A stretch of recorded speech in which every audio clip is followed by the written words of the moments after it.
नमस्कार, मेरा नाम आलोक है। आप लाइव स्ट्रीम देख रहे हैं। बिहार के पूर्व मुख्यमंत्री जीतन मांझी भी ये मानते हैं कि बिहार में कानून व्यवस्था जो है फिलहाल लचर है, व्यवस्थाएं ठीक नहीं हैं, इसमें कोई शक नहीं है। हालांकि जीतन मांझी ये भी कह रहे हैं कि हम मानते हैं कि अपराध जो है वो थोड़ा बढ़ रहा है। किसी का भी सरकार रहेगा तो आपराधिक घटनाएं तो होती हैं, लेकिन उस पर लगाम कैसे कसा जाए। पहले के मुताबिक अब थोड़ी स्थिति जो है वो ठीक है। पहले कैसे गांव के गांव जला दिए जाते थे, लेकिन अब की जो व्यवस्थाएं हैं थोड़ी अलग है।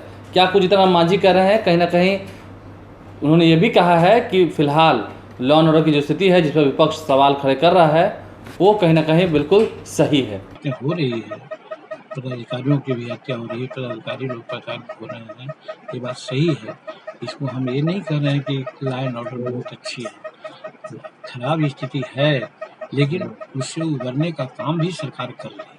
सर, त्रिस्तरीय पंचायत चुनाव भी पेंडिंग में पड़ गया है, हाईकोर्ट में मामला है। क्या आप सरकार में हैं, कहाँ फंस गया है सर ये मामला? देखिए, इस मामले में तो चूंकि अब सरकार का कोर्ट का मामला है, इसे हम कह नहीं सकते हैं, लेकिन जो कानूनी बात हमको मालूम है कि भारत सरकार का वो जो निर्वाचन आयोग इंडिया है और बिहार का जो निर्वाचन आयोग बिहार है, पटना है, ये दोनों में ईवीएम के चलते कुछ टसल हुआ है।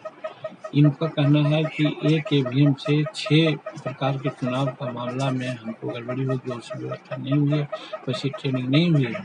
उनका कहना है कि आप उसी से करवाइए। इसी में इन लोग भी अपना कहा कि अगर इसके जो अभी आप कर रहे हैं कि एक ही ईवीएम में 6 चुनाव का मामला आएगा, वो नहीं हो सकता है, कोई वैकल्पिक व्यवस्था कराइए तो हम चुनाव करने में तैयार हैं। वैकल्पिक व्यवस्था में बैलेट पेपर से भी हो सकने की बात है। इसी पर अब लोग कोर्ट में चले गए हैं। कोर्ट में हियरिंग था, शायद आज ही या कल फिर सरकार को बुलाया गया है या दोनों पार्टी को बुलाया गया है।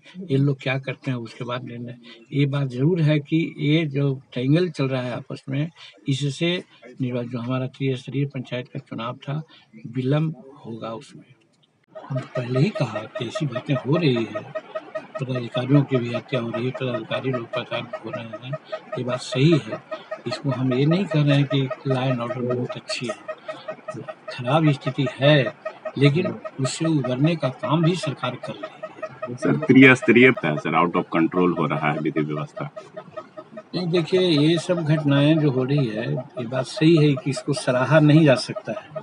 इसको कह सकते हैं कि ये दुखद प्रकरण है, लेकिन जो मैसेकर होता था, जनसंहार होता था, वो और इसमें फ़र्क है। एक चीज़, दूसरा फ़र्क ये है कि कोई घटना घटती है तो त्वरित कार्रवाई होती है।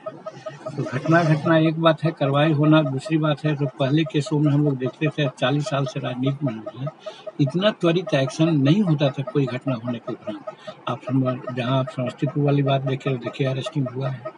इसी तरह से अन्य घटना जो होती है, तो ये ब्रजेश जी का मामला चल रहा था, उस समय कितना हल्ला हंगामा हुआ, और आज देखिए कि कैसे वो लोग पकड़े जा रहे हैं। तो मेरा कहने का मतलब है कि आज के मल्टीफेरियस ज़माना में जनसंख्या ज़्यादा हो गया है, और सही बात है, इसको हम सराह नहीं सकते हैं, कह नहीं सकते हैं कि लॉ एंड ऑर्डर बहुत अच्छा है।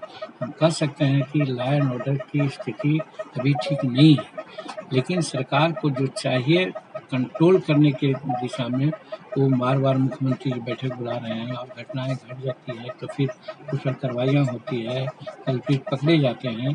तो इस मायने में कहा जा सकता है कि सरकार का जो बस है, आप रहें या हम भी रहते तो यही करते जो हो रहा है। तो इसलिए इस चीज़ को हम लोग उस रूप में नहीं देख रहे हैं जैसे पहले था कि मैसेकर होता था, गाँव पे गाँव जला दिया जाता था, सैकड़ों आदमी मारे जाते थे। 5 हत्या तो नरसंहार की श्रेणी में ही आता है। 5 वो व्यक्तिगत कारणों से हुआ है। वो अगर कास्ट वार होता, कम्युनिटी वार होता, तो हम कर सकते हैं। आपसी लड़ाई थी, आपसी लड़ाई में उन्होंने वैसा किया है तो पकड़े जा रहे हैं वो। तो आपने सुना जीतन मांझी ने क्या कुछ कहा है। उनके कहने का साफ साफ ये अर्थ है कि जिस तरीके से एक तरफ विपक्ष आरोप लगा रहा है, वो भी ये कह रहे हैं कि बिहार में आपराधिक घटनाएं जो हैं वो बढ़ रही हैं, जिसको लेकर चिंताएं सबकी बढ़ी हुई हैं। हालांकि उन्होंने इस बात को भी स्पष्ट रूप से कहा है कि जैसी स्थितियां पहले की थीं वैसी स्थिति अब की नहीं है। इन तमाम बातों को जीतन मांझी साझा कर रहे थे पटना से गए जाने के क्रम में। जहानाबाद में वह पत्रकारों से बातचीत कर रहे थे, उस वक्त की ये वीडियो है जो आप तक साझा कर रहे थे।